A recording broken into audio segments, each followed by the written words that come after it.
नमस्कार, मैं हूं आपके साथ कविता राणा। मंदिरों का देश भारत और भारत के हिंदू हृदय सम्राट प्रधानमंत्री नरेंद्र मोदी, पूरी दुनिया की निगाहें इन्हीं पर टिकी हैं, क्योंकि भारत से ज्यादा भरोसेमंद देश कोई और नहीं और मोदी की टक्कर में फिलहाल कोई नहीं। ये पीएम मोदी की मंदिर नीति का कमाल है, जो आज इस्लामिक धरती पर हिंदू मंदिर की भव्यता सातवें आसमान पर है।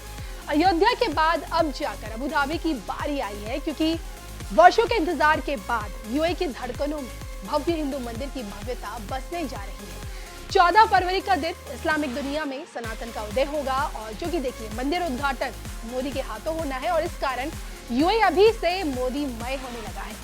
अयोध्या टू अबू धाबी की ये सनातनी तस्वीर क्या कहती है, इस पर देखिए हमारी ये खास रिपोर्ट। इस्लामिक दुनिया में सनातन का उदय, अयोध्या के बाद अबू धाबी की बारी। यूएई में बनकर तैयार हुआ हिंदू मंदिर, रेगिस्तान पर पीएम मोदी करेंगे मंदिर का उद्घाटन। मोदी चले अयोध्या टू यूएई, देखे सिर्फ धर्म ज्ञान पर। 14 फरवरी के दिन 57 मुस्लिम देशों की नजरें अबू धाबी पर टिकी होगी, क्योंकि रेगिस्तान की धरती पर भव्य हिंदू मंदिर की कल्पना वैसे तो 1997 में की गई थी, लेकिन 2015 में पीएम मोदी ने इसकी घोषणा की। फिर 2019 में मंदिर की नींव रखी गई और 5 साल बाद जाकर यानी कि आज 2024 में मंदिर का उद्घाटन होने जा रहा है। अब देखा जाए तो आज की यूएई तस्वीर सनातन संस्कृति से जगमगा रही है। आज की यूएई तस्वीर में सनातन की परंपरा झलक रही है और आज की यूएई तस्वीर में धर्म ध्वजा का पताका लहरा रहा है।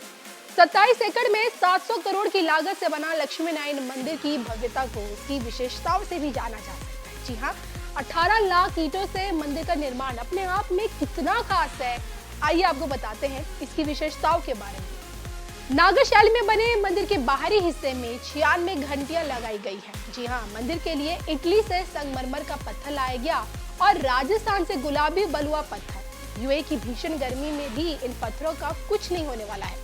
एशिया का सबसे बड़ा मंदिर है और जिसकी ऊंचाई 32 मीटर, लंबाई 79 और चौड़ाई 54 मीटर है। जी हाँ, मंदिर को पूरी तरह बनाने में 18 लाख ईंट का इस्तेमाल किया गया है और आज समूचा ये जो पूरा का पूरा मंदिर है 402 स्तंभों पर टिका हुआ है।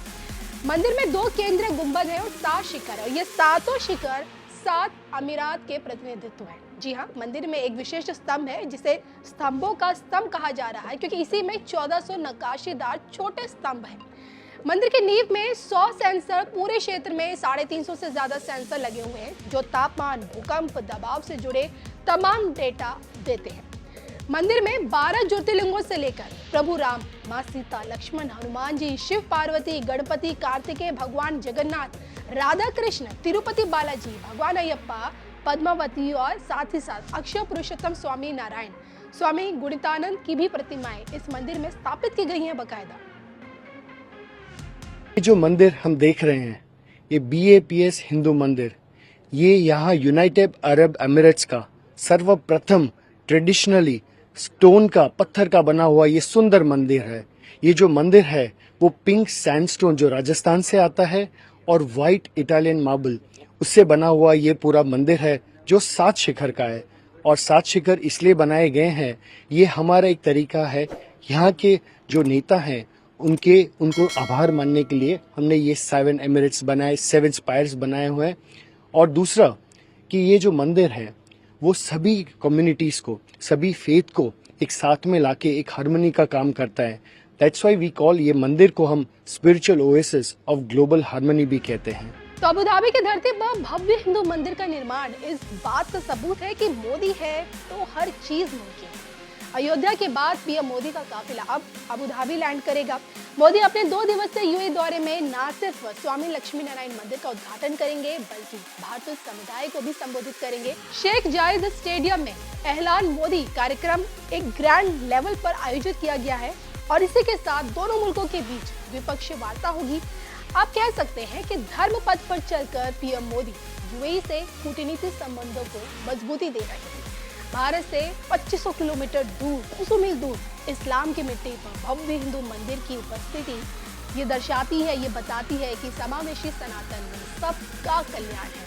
भाग्य है मैं आज अबू धाबी में आने वाले महीनों में लोकार्पित होने वाला स्वामीनारायण संप्रदाय की ओर से बनाए जाने वाला हिंदू टेम्पल को, हिंदू मंदिर को आज दर्शन के लिए आया था। जब ये निर्माण हो रहा है उस समय में मेरे को इसकी दर्शन का सौभाग्य मिला।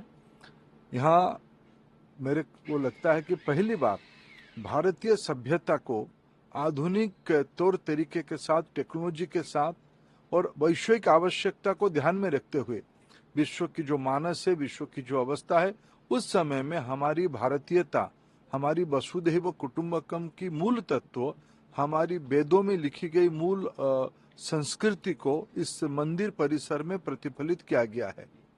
मैं इसके लिए विशेष करके स्वामीनारायण संप्रदाय के समस्त पूज्य स्वामी जियों का आभार प्रकट करता हूं, जिन्होंने इस मंदिर का कल्पना किया। प्रमुख स्वामी जी ने कई दशक पहले इसके बारे में कल्पना किया था, जो आज साकार हो रहा है। मैं भारत की लोकप्रिय प्रधानमंत्री माननीय नरेंद्र मोदी जी का आभार प्रकट करूंगा। उनकी सहयोग से, उनकी नेतृत्व से ये मंदिर बन पा रहा है। मैं विशेष करके आबू धाबी की राजा महोदय को आभार प्रकट करना चाहूँगा, यहाँ की नेतृत्व को आभार प्रकट करना चाहूँगा। उनकी सहृदयता के कारण ये भूमि हम लोगों को मिली है, मंदिर आज बन रही है। केवल भारतीय मूल के लोग नहीं, केवल हिंदू लोग नहीं, उनमें से विश्व की सभी संप्रदाय, मत पंथ के लोगों की इसमें से आवेग जुड़ा हुआ है। इस मंदिर के निर्माण के समय में कई देशों की एम्बेसडर्स यहाँ पहुंचे हैं, कई देशों की कारीगर इस काम पे लगे हैं। Soon to be opened, the BAPS Hindu Mandir. It's a spiritual oasis for global harmony. And imagine a Muslim king donating land to a Hindu temple, where our project director is a Sikh, the lead architect is a Christian, where the construction company is Parsis, and where people of all faiths and people have joined together to create this mandir. In couple of months, the mandir will be opened. It is the first traditional stone mandir in Abu Dhabi and in this part of the region. It is going to spread harmony because we are actually creating 7 spires, 7 Shikhar.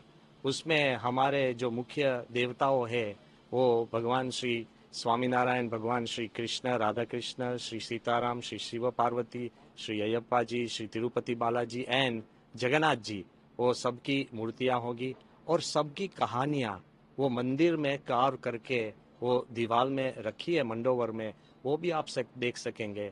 This will be a place where the waters of Ganga, Yamuna and Saraswati will be brought, and it has been a great journey because of the deep spirituality of Pramukh Swami Maharaj and Mahant Sai Maharaj, the great generosity of the rulers of this land, His Highness Sheikh Mohammed bin Zayed Al Nahyan, and also the integrity of India's Prime Minister, Shri Narendra Bhai Modi, who has constantly supported. So everybody from across the world, bhakta ho, leaders हो और community और volunteers एक होकर ये मंदिर बना रहे हैं, तो वो couple of months में उसका उद्घाटन होगा।